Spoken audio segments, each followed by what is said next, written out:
Olá, eu sou a professora Luísa Fabiana Naitsky de Carvalho e eu sou muito agradecida e feliz de estar aqui no Minha Pesquisa, Minha Trajetória, com a ABEC, Associação Brasileira de Estudos Cemiteriais, da qual, com muito orgulho e satisfação, eu faço parte, né, desde 2004. Então, o meu trabalho, né, ele tem como ponto principal a arte funerária, a história da arte, o estudo da iconografia e da iconologia. E eu sou professora na Universidade Federal de Pelotas, no curso de Conservação e Restauração de Bens Culturais, onde, então, eu tenho essas disciplinas de história da arte, iconografia e iconologia e algumas outras, né?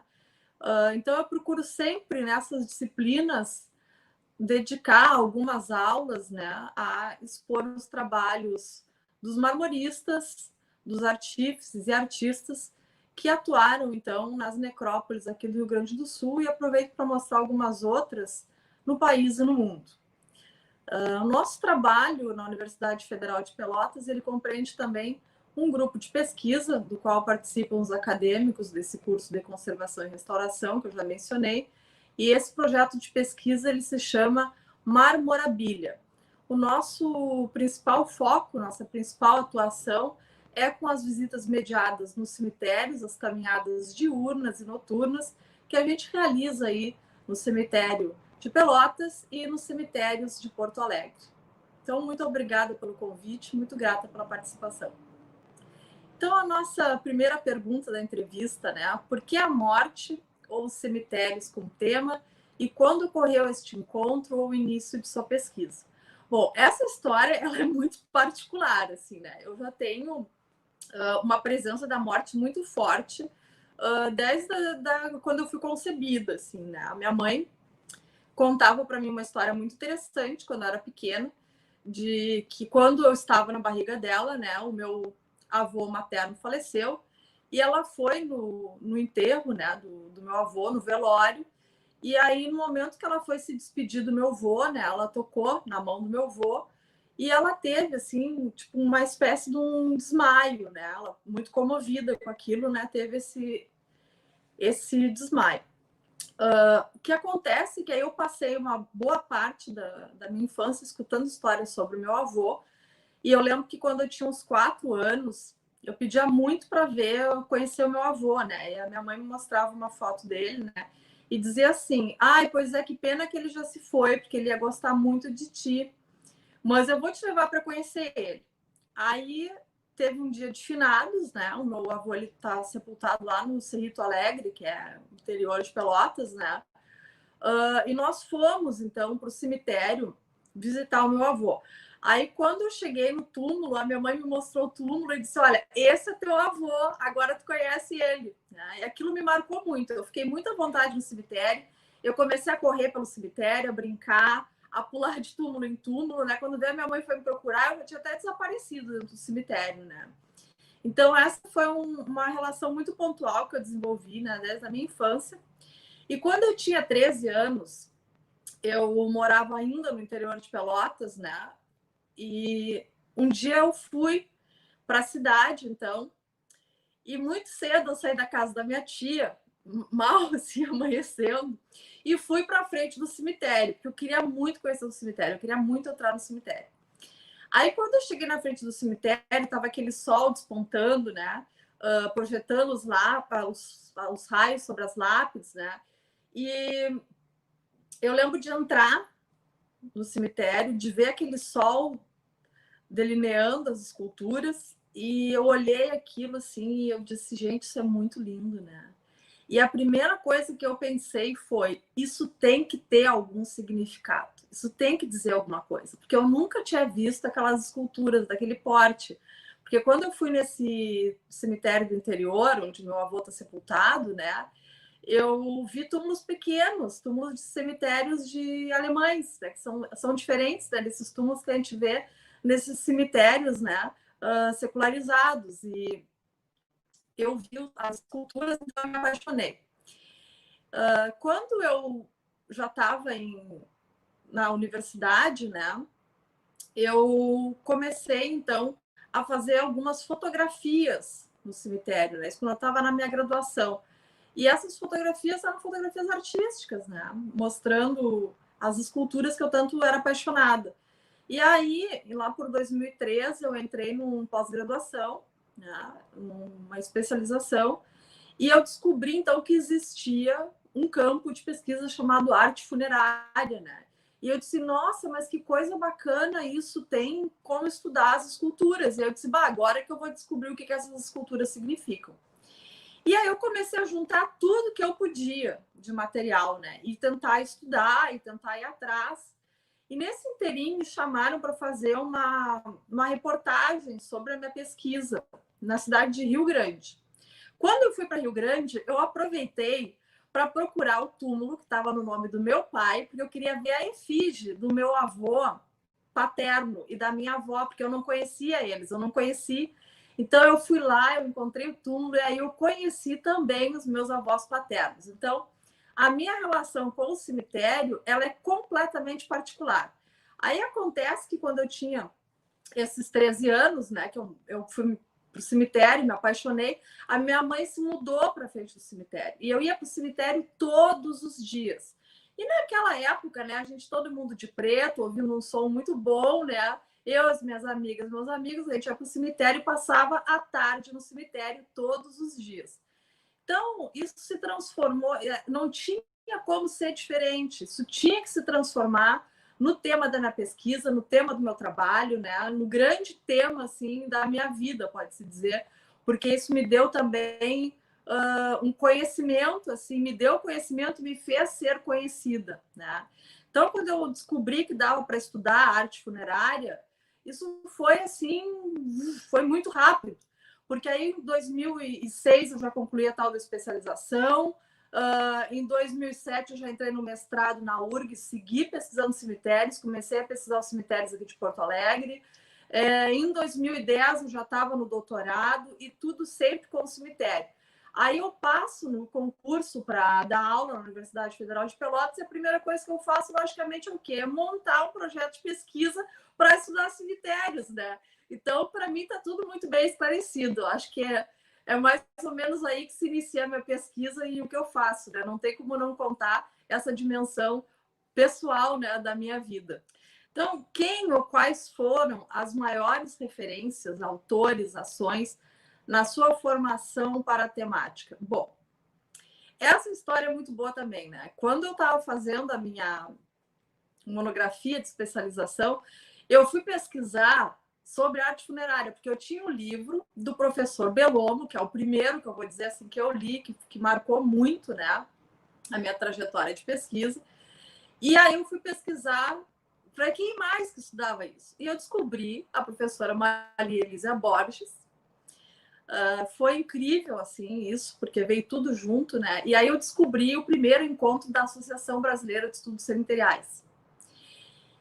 E eu lembro que, inclusive, as inscrições para apresentação dos trabalhos já estavam encerradas, mas eu me inscrevi igual para ir assistir o encontro, porque eu disse, é o primeiro encontro da associação, eu não posso perder.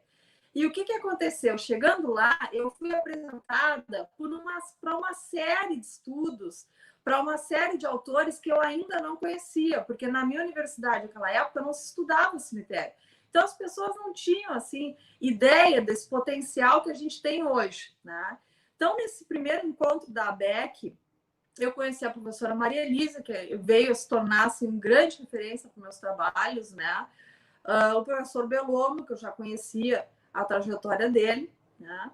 A nossa querida Elisiana Trilha Castro, que tem um trabalho maravilhoso, como uma grande referência para mim sempre, né? Outra pessoa que influenciou muito os meus trabalhos, né, isso já mais à frente, né, quando eu estava fazendo o doutorado, foi a Elaine Tonini, né, uma amiga muito querida que já partiu, né, uma pessoa que atuou bastante na ABEC, e ela também tem um livro, né, publicado. O Antônio Mota é um autor assim que eu acho incrível, incrível. Eu lia ele assim todas as noites quando eu estava fazendo a minha tese e ele foi um um autor assim, que me norteou muito no que eu queria fazer, no que eu queria falar, no que eu queria estudar, né? Já tendo aí em 2010 um estudo mais amadurecido. Então, são muitos autores. Assim, daqui de Porto Alegre, além do professor Belomo, eu gosto muito do professor Arnoldo Doberstein. O Doberstein foi primordial assim, para os meus estudos de cemitério. Inclusive, foi ele que indicou o caminho do cemitério que eu venho a estudar e que vai ser a obra da minha vida, que é o estudo do cemitério São José 1 e 2, aqui de Porto Alegre, né? Então, os livros dele eu gosto muito também. Tem uma série de autores assim para pensar, né? Aí tem os autores da história da arte que vão trabalhar também com essa iconografia e dos monumentos funerários, vão ter toda essa leitura, talvez não tanto nos monumentos funerários, mas que se relaciona com isso, né? Que é, em primeiro lugar, o Aby Warburg e depois o Panofsky. O Panofsky, inclusive, tem um livro bem bacana, que é o Tomb Sculpture. E quem mais, então? Os historiadores franceses, né? Arrier, Vauvergne, que são super interessantes. E aí o Didier Huberman, que também é um autor da história da arte, mas que, com aquela questão dele de ver a imagem, de se aproximar das imagens do nosso tempo presente e daí fazer esse movimento para trás, isso aí para mim foi super importante, porque eu consegui me achar nas necrópolis. Porque eu acho que quando a gente vai estudar necrópole, nem sempre a gente sabe o que vai encontrar ali, porque não tem referência, né? Então, a melhor maneira de conhecer as necrópolis é a partir do ponto presente. Parte do ponto presente, aí vai para trás, né? E ver o que tu encontra. Mas nunca desperdiçar, então, a chance de fazer a nossa própria leitura nesse momento com as nossas referências, né? Então, todos esses autores aí são bem importantes para mim, dentre muitos outros. Qual a importância dos estudos sobre a morte e cemitérios para a compreensão da sociedade e das culturas humanas? Nossa, isso para mim é assim a vida, né? Eu digo para vocês que depois de eu vir a me conhecer pelos cemitérios, né, como eu contei para vocês aqui no início da nossa entrevista, né, eu entendi que era possível conhecer as cidades e conhecer as pessoas através dos túmulos.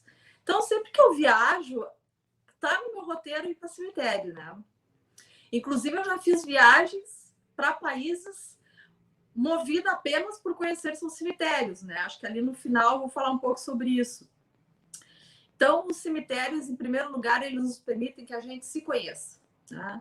Então, a gente se conhece através dos túmulos dos familiares, dos túmulos das pessoas que são marcantes nas nossas cidades. A gente conhece a história da cidade e os cemitérios, eles estão abertos, né, para mostrar não somente esses vultos históricos nossos, né, e dos lugares que habitamos e de tantos outros, né, que a gente apenas visita, mas os cemitérios, eles permitem conhecer a arte, né? Acho que isso é super importante. E tem uma coisa assim, que tem sido muito presente para mim faz alguns anos, que é o estudo das alegorias, né? Por essa minha atuação no campo da iconografia e da iconologia. Então, as alegorias, elas falam muito dos valores humanos, né? E das virtudes, dos vícios, né? Das crenças, dos ideais, né? As alegorias de morte, de sofrimento, de tristeza, de desespero, de desolação, né? E elas ali convivendo com as alegorias, né? Da fé, da misericórdia, da justiça, da caridade e dentre várias outras aí. E eu acho que quando a gente estuda essas alegorias, não tem muito como separar assim, a nossa identificação, nosso eu interior e da sociedade, né? Da sociedade atual, então tem como usar várias alegorias dessas aí para mostrar tanto esse momento delicado que a gente vive aí da pandemia, da Covid-19, quanto dos aspectos de uma maneira geral, né, da sociedade. Então, eu acho que se a pessoa vai ao cemitério, não vá apenas para procurar os vultos ilustres, né? Eu vejo que as pessoas buscam muito isso, mas vá também para tentar decifrar um pouco do que está contido ali naquelas obras, porque, sem dúvida, muito mais vai ser revelado dentro da nossa própria mentalidade e da nossa personalidade. É uma questão de tentar entender o que a escultura passa, de sentir, né? Tem que sentir muito, tem que ter uma sensibilidade fina para isso, né? Mas o que eu tenho visto das pessoas que visitam os cemitérios aí nas caminhadas mediadas é uma comoção muito forte. Então, as caminhadas mediadas também, elas são um momento muito importante, assim, de congregar várias pessoas que têm Eu tenho visto muito isso nas caminhadas mediadas que a gente faz aqui nos cemitérios de Porto Alegre, de Pelotas, né? Que são pessoas muito diferentes, né? De faixa etária, de classe econômica, de formação, e todas vão assim e vibram na mesma vibe, assim, que é de se encantar mesmo com o que estão vendo ali, né? Então eu acho que para quem busca essa importância dos estudos, né, pode começar daqui a pouco por um passeio mediado na sua cidade, né? Acho que é uma boa maneira de começar. Qual a importância da ABEC em sua caminhada e para os estudos funerários no Brasil? Bom, a ABEC, como eu contei para vocês, né, ela é um must na minha vida, né? A minha vida vai mudar como pesquisadora a partir de que eu vou conhecer a ABEC, né? Então, quando eu chego na ABEC, nem Valadares eu conheci, eu fui conhecer na ABEC isso, né? Eu lembro que a gente foi para a biblioteca da USP aquele ano, né? E eu saí com uma mala de lá, uma mala de fotocópia, né? De livros, porque foi ali que eu encontrei tudo, né? Então, a ABEC, assim como ela tem uma importância na minha vida enquanto pesquisadora, eu sou fundadora também, né, junto com outros membros da ABEC, lá em 2004, né, na primeira edição de São Paulo. A ABEC ela vai oferecer aí para o jovem pesquisador e para o mais antigo também um canal muito aberto, muito legal, muito bacana para trocar informações, para esclarecer dúvidas, para fornecer materiais, né? E a ABEC também tem um aspecto muito forte na defesa do patrimônio funerário, né? A ABEC ela é muito importante nos meus estudos por conta disso, né? Porque eu vou trabalhar lá a partir de 2010 com o cemitério São José 1 e 2 de Porto Alegre, que é um cemitério que ele foi desertificado, né? Convertido num estacionamento, a parte mais nova e a parte mais antiga, então ela permaneceu e mantém uma boa parte dos túmulos, né? Agora, se não fosse a ABEC, eu jamais teria conseguido estudar aquele cemitério, porque ele estava fechado, né? E a ABEC, ela me ajudou muito, junto com a rede ibero-americana de estudos cemiteriais também de lá, né? Junto, né, com essa rede, a ABEC e a rede, então, eles me ajudaram nesse sentido de um apoio, de escrever uma carta que eu distribuí para várias autoridades, né, do patrimônio, governamentais, né, para poder chegar nesse cemitério. Eu vou conseguir isso, né? Então a ABEC me deu em primeiro lugar literatura, e segundo me deu apoio para minha pesquisa. Talvez ainda antes de tudo isso me deu muitas amizades, né? Porque os encontros da ABEC são muito bons, assim, ó. Quem não foi, que vá, porque vai se divertir muito acima de tudo, né? Então, pelo menos essas três coisas aí eu posso dizer para vocês que a ABEC já me deu. E eu tenho certeza que o que a ABEC deu para mim, ela vai dar assim para quem estiver chegando e para quem já está lá dentro, né? Porque tem um perfil muito acolhedor no nosso grupo, né? E o nosso grupo ele agrega assim vários pesquisadores de áreas diferentes, né? Então isso é muito interessante porque a gente aprende a ter pontos de vista diferentes sobre os cemitérios, sobre as artes, sobre a morte, sobre o enlutamento, né, sobre as novas formas de manifestar o luto. Então, a continuidade dos meus estudos ela está fortemente ligada à ABEC, né? Isso aí vai ser para todo mundo, né? No Brasil e no âmbito, acho que a gente pode colocar a ABEC aí junto com a ACE, né? Que estuda os cemitérios europeus, né, junto com a Gravestone Studies, que estuda os americanos, a rede ibero-americana de cemitérios patrimoniais, né? Então a ABEC está aí junto com essas grandes associações do mundo, né? E pronta para receber pesquisadores aqui do Brasil e fora do Brasil também. Alguma história de cemitério preferida? Olha, eu acho que todo pesquisador de cemitério tem várias histórias de cemitério, né? Tanto das suas pesquisas quanto das pessoas, né, que vão contar histórias de cemitério. Tem uma história que eu gosto muito, que é uma história que me foi contada por um senhor chamado Lima, que esse senhor ele foi o último funcionário da marmoraria Casalois, que é a marmoraria que eu estudo, que atuou de 1884 a 1950 aqui em Porto Alegre, né? E o seu Lima, então, eu fui entrevistar ele, né, para saber coisas sobre a Casa Lois. E chegando lá, né, ele foi me mostrando documentos e conversando. E aí ele me contou de que foi ele que fez a cantaria do monumento funerário do Vitor Teixeira Lima, né, o Teixeirinha. E o Teixeirinha, ele é um cantor muito famoso aqui do Rio Grande do Sul. E o Teixeirinha, né, antes de morrer, ele foi ao cemitério, né, inclusive o Sr. Lima estava junto nessa ocasião, e outras pessoas também, porque essa história não foi contada apenas pelo Sr. Lima, ela é contada também, inclusive por funcionários da Santa Casa de Misericórdia, né, porque a gente tem o cemitério da Santa Casa de Misericórdia, que é onde o Teixeirinha está sepultado. Então, o que aconteceu? O Teixeirinha, ele foi até o cemitério e escolheu o lugar onde ele queria o monumento funerário dele. O monumento funerário do Teixeirinha, ele está localizado na principal alameda do cemitério da Santa Casa, entre vários ilustres, assim, mortos políticos, artistas, barões, né? E o Teixeirinha está sepultado ali. E ele disse que ele queria um lugar como aquele para ele ser visto, para ele ser lembrado, né?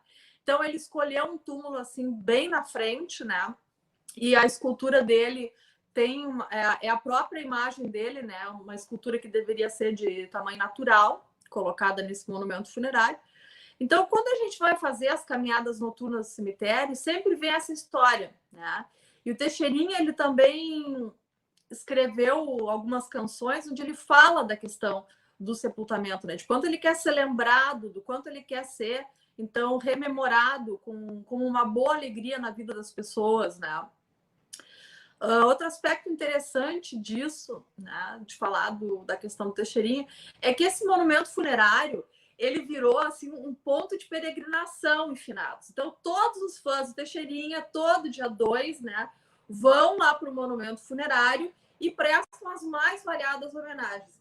Então, teve um ano assim que foi muito bacana, que foi bem na época do início da minha pesquisa aqui em Porto Alegre. Eu fui para o cemitério no dia de finados e eu não sabia que aquilo acontecia. E chegando lá, assim, eu fiquei completamente arrebatada com a cena, porque eram várias pessoas querendo cantar, fazendo fila para cantar as músicas do Teixeirinha, e me chamou muita atenção que tinha um senhor que ele vinha de uma cidade do Brasil, não me lembro onde, né, distante daqui do Rio Grande do Sul, e que ele estava pagando uma promessa porque ele havia conseguido uma carteira de passe livre nos ônibus intermunicipais. E essa teria sido uma promessa, então, que ele veio pagar cantando no monumento funerário do Teixeirinha, porque justamente o pagamento da promessa era esse. E aí ele cantava de improviso, e as músicas que ele cantava eram contando a história do passe livre, contando a história do Teixeirinha, e contando, então, a gratidão que ele tem, né, pela vitória, pela memória do Vitor Matheus Teixeira, né, o nosso Teixeirinha. Então, ali da Santa Casa tem várias histórias de mortos, né? Mas eu vou fazer que nem fez a Marcelina na entrevista dela. Eu vou deixar para a próxima e quando vocês me convidarem eu conto. Para finalizar, qual o seu cemitério preferido? Ai, são tantos. Eu adoro vários cemitérios do Brasil, do Rio Grande do Sul e do mundo.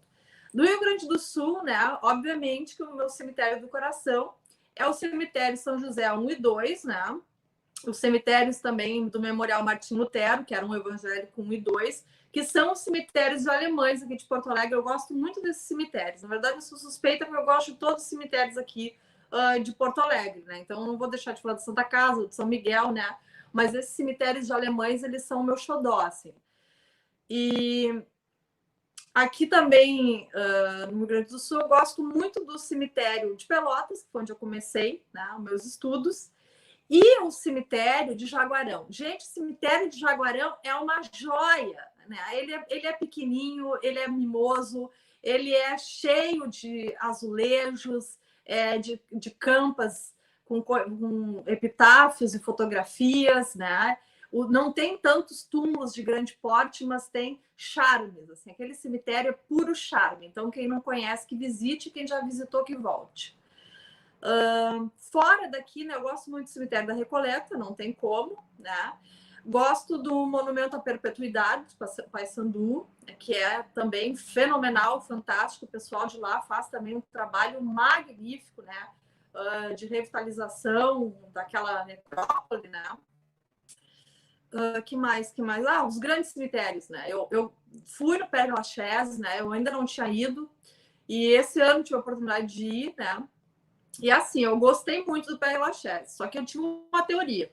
A minha teoria era de que não havia cemitérios mais incríveis e mais fenomenais do que os cemitérios italianos, colocando em primeiro lugar o cemitério monumental de Stalieno em Gênova. Então eu fui para a França já com a ideia de vamos ver se vai bater o Stalieno. Gente, o Stalieno é imbatível. O Stalieno em Gênova, assim, o cemitério que tem que estar no passaporte de todo pesquisador de arte funerária. Não, esse aí não pode faltar, porque tudo que vocês quiserem saber sobre fatura de escultura, vocês vão encontrar a resposta naquelas esculturas que estão lá.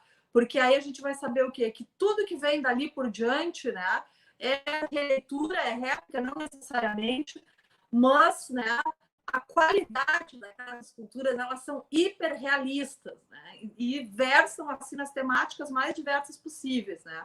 Tem um escultor que eu gosto muito de lá, né, que é o Santos Sacomano.